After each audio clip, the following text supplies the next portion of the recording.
سلسلے کی توہین کرتا ایسا نہیں. ہاتھ اور پاؤں چومنا پیران اعظام کے اپنے ماں باپ کے جائز ہے. کیا ہے؟ جائز ہے. جائز. اس کے لیے کئی احادیث مقدسہ ہمیں ملتا ہے کہ آقا کریم رؤوف الرحیم صلی اللہ علیہ وآلہ وسلم کو اونٹ نے سجدہ کیا، بکریوں نے سجدہ کیا، درختوں نے سجدہ کیا. جب صحابہ کرام خصوصاً حضرت ابو بکر صدیق رضی اللہ عنہ اور دیگر صحابہ کرام علیہم الرحمۃ والرضوان نے جب بے زبان جانوروں کے، درختوں کے، پیڑ پودوں کو آقا کریم کی ادب کرنے کو دیکھا، سجدہ کرنے کو دیکھا، تو صحابہ نے کہا کہ یا رسول اللہ، جب بیزان اس طرح کے ادب بجا لاتے ہیں، سجدہ کرتے ہیں، اس سے زیادہ ہم حق رکھتے ہیں کہ آپ کو سجدہ کریں.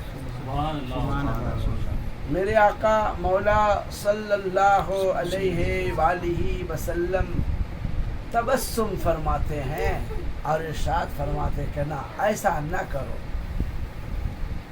غیر خدا کو سجدہ کرنے کا حکم ہوتا تو میں عورتوں کو حکم دیتا کہ اپنے شوہر کو سجدہ کریں.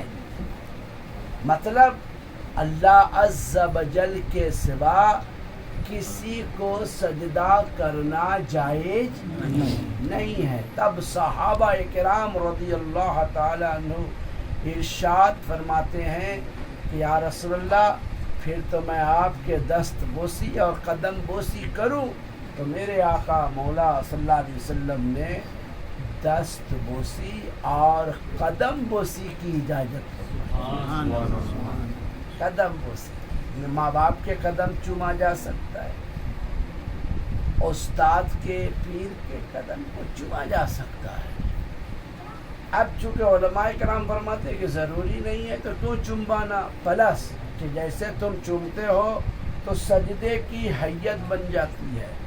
دراصل سجدہ تو معبود کے ہی لیے ہے. معبود کے علاوہ کسی غیر اللہ کو سجدہ تعظیمی ہو یا تعبدی ہو، دونوں حرام ہے. لیکن اگر تعظیمی سجدہ کر بھی اگر لیا تو کافر نہیں ہو سکتا، لیکن حرام ہے، نہیں کرنا. نہ تعظیماً کرنا ہے، نہ معبوداً کرنا ہے. نہ معبود سمجھ کے کرتے ہیں.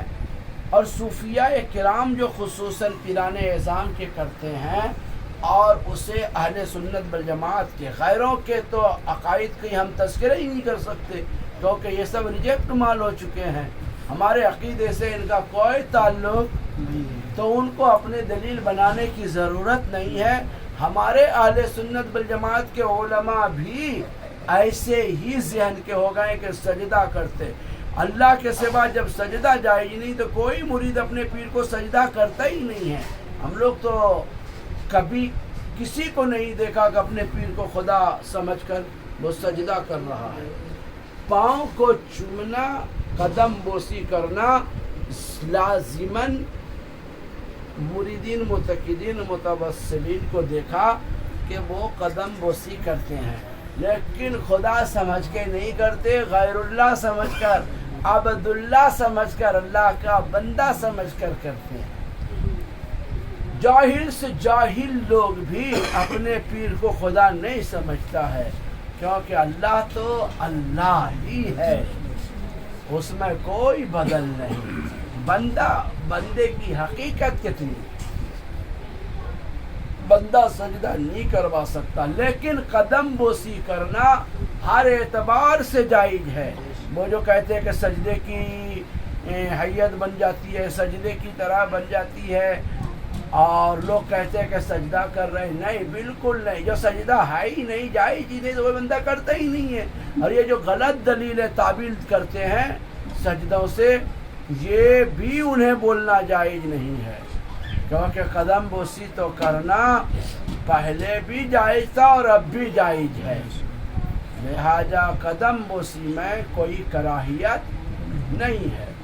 اور اگر کوئی مریدین متقدین قدم بوسی کر لیتا ہے تو بھی حرام نہیں ہے، اور اگر نہیں بھی کرتا ہے تب بھی وہ مرید ہے۔ ضروری نہیں کہ سبھی قدم بوسی کریں اور مسلمان رہیں، ایسا نہیں ہے۔ قدم بوسی کیا تو سبحان اللہ، نہیں بھی کیا تب بھی ماشاء اللہ، ضروری نہیں ہے۔ بالکل تھوپنے والی بات نہیں کہ ایسا تمہیں کرنا ہی پڑے گا، لیکن اگر کوئی نے کر لیا قدم بوسی تو وہ حرام نہیں ہے۔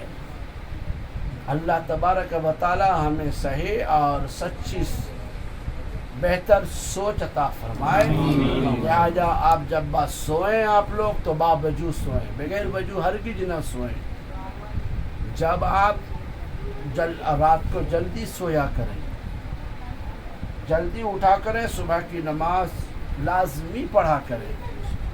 صبح کی نماز کے بعد تلاوت قرآن پاک کو لازمی اپنے اوپر لازم کرنے کہ ہم تلاوت قرآن پاک کریں گے اور کام کاج میں لگ جائے، اور نماز کی پابندیاں کریں۔ نماز نہیں آتی ہے اس کو سیکھنے کی کوشش کریں، اور کوئی بھی دلیل نہیں کہ ہم صوفیوں پہ نماز فرض نہیں ہے یا ہم لوگ نہیں پڑھتے ہیں یا شیخ کو دیکھ لیے میری نمازیں ہو گئی، یہ سب دلیل بیکار ہے۔ نماز پڑھنی ہے تو آپ کو پڑھنی ہے، نہیں پڑھتے ہیں وہ لوگ تو اس کی طبیعت ہے، اور پڑھنا آپ کے لیے لازمی ہے کیونکہ یہ شریعت۔ رات کو خوب درود پاک آقا مولا پڑھ کے سویا کریں، صبح اٹھتے ہی نماز پڑھیں، درود پاک پڑھیں آقا مولا پر، کیونکہ آقا مولا صلی اللہ علیہ وسلم ارشاد فرماتے ہیں کہ جس نے شام کے یعنی رات کو مجھ پر 10 مرتبہ درود پڑھا، جس نے 10 مرتبہ صبح پڑھی، ان کے لیے میں ان کی بخشش کرواؤں۔ سبحان اللہ۔ لہذا ہر لمحات اپنے آقا مولا کو یاد کریں۔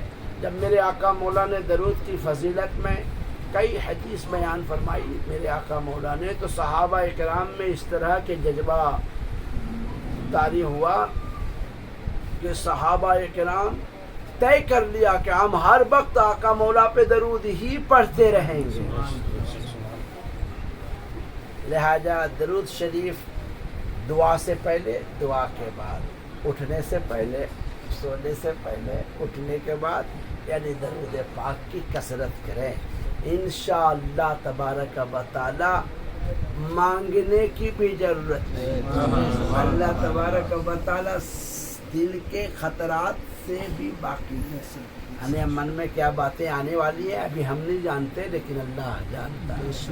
لہٰذا جب اس کے پیارے حبیب سے آپ سچی پکی محبت کریں گے تو آپ کے ساری حاجات پروردگار عالم اپنے کرم سے ہی پورا فرمائے۔ صلی اللہ علی محمد وعلی آل محمد وبارک وسلم۔